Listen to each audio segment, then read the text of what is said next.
yambar bi nga xamante ni gis naa ko ci yéen te liggéeyal askan bi. am na député nag bu wax ba tudd naan ay yambar parce que suñu ñëwee fii dañuy essayer wax de gros mots pour que seen presse gaawantu titrer tel député descend le premier ministre. C'est de la cosmétique. Il faut être sérieux. Yambar mooy góor goo xam ne fu mu wax jooy kooku mooy yambar.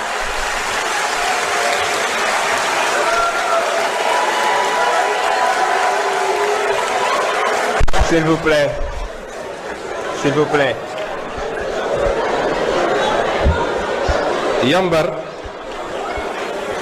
Yambar mooy acteur politique boo xam ne boo xëyee su ba ngoon jot yaa ngay xool sa nawle ci politique naan jesneer la sol te tey jesneer la sol moom loolu mooy yambar.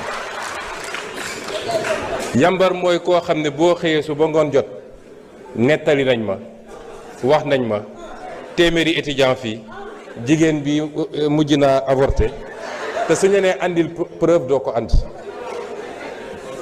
ñun ñoo leen njëkk a opposé wu fii taxaw naa fi nekk opposant man maa njëkk a wax régime bi fi ne woon ni seen cuune fi mu jëmale Sénégal dina métti te est-ce que am na wala amul.